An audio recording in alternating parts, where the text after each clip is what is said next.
Olá! Hoje a gente vai mergulhar num dos conceitos mais profundos da fé cristã, mas de um jeito bem prático. A ideia é tirar a doutrina da Trindade da teoria, sabe, de um quadro na parede, e ver como ela de fato age no mundo e na nossa vida. Todo mundo já ouviu essa frase, né? Deus é um só em três pessoas. Mas na prática, no dia a dia, o que isso quer dizer? Como é que o Pai, o Filho e o Espírito Santo trabalham juntos? O ponto aqui não é só decorar uma fórmula, mas entender uma realidade viva que está sempre em movimento. Então, vamos começar por aqui, por esse ponto fundamental. A Trindade não é uma doutrina estática, parada no tempo. É uma força ativa, conjunta, que age o tempo todo na história. Ok, vamos lá. O Deus triuno está constantemente em ação. E a primeira grande cena onde a gente vê essa ação conjunta é na própria criação do universo.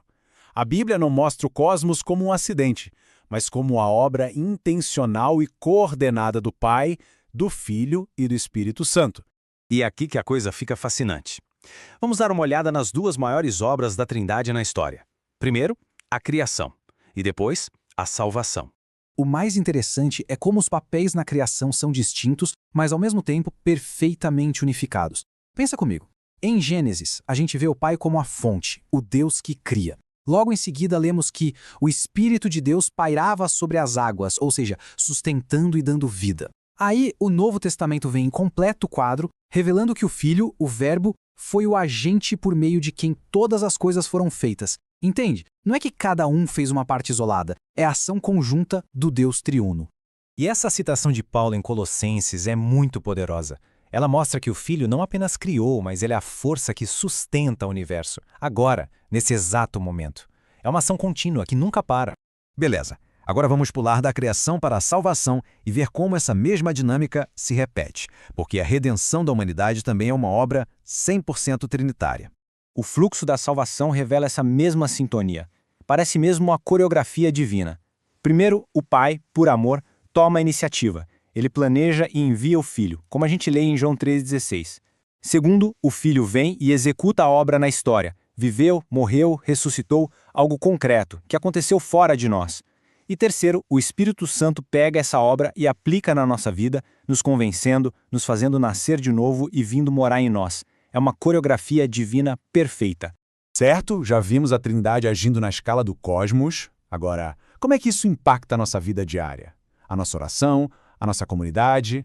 Olha que interessante, Jesus define a vida eterna não como um lugar ou um tempo, mas como um relacionamento, conhecer o Pai e o Filho.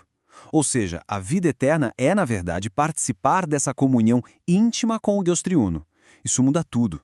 E aqui está um ponto super prático. Entender a Trindade transforma a nossa oração. A gente para de só jogar palavras ao vento, a oração se torna intencional. A gente ora ao Pai, o destino final da nossa conversa. A gente acessa o Pai por meio do Filho, nosso único mediador. E a gente faz isso no poder do Espírito Santo, que acende e guia a nossa oração. Isso nos leva a uma verdade fundamental sobre a natureza de Deus. Ele não é um ser solitário. Desde a eternidade, antes de tudo existir, Deus é comunhão, uma relação de amor entre o Pai, o Filho e o Espírito. E essa é a grande implicação prática. A afirmação Deus é amor só faz sentido porque o amor já existia dentro da Trindade antes de qualquer criação. E a Igreja é chamada para ser um reflexo dessa realidade, unidade na diversidade, muitos membros em um só corpo. Isso corrige totalmente qualquer ideia de uma fé individualista e solitária. Para fechar, vamos ver rapidinho como a natureza da Trindade define a missão da Igreja no mundo. Tudo começa com o Pai. Ele é o Deus que envia. O Filho, por sua vez, é o Deus que é enviado para cumprir a missão. E o Espírito Santo é o Deus que capacita a Igreja para continuar essa mesma missão. A promessa de Jesus em Atos mostra que a missão da Igreja não é baseada em esforço ou entusiasmo humano. É uma continuação da missão do Filho, impulsionada pela força do Espírito para a glória de Deus Pai.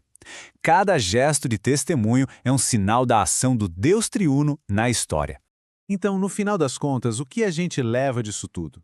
Que crer na Trindade não é só ser capaz de repetir um Deus em três pessoas. É muito mais. É reconhecer e entrar, pela fé, na comunhão e na missão desse Deus que se revelou como Pai, Filho e Espírito Santo.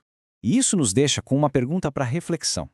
Se Deus, na sua essência, é comunhão, é amor, é unidade na diversidade, como é que essa realidade divina pode e deve se refletir de forma mais clara e mais real nas nossas comunidades, igrejas e relacionamentos hoje em dia?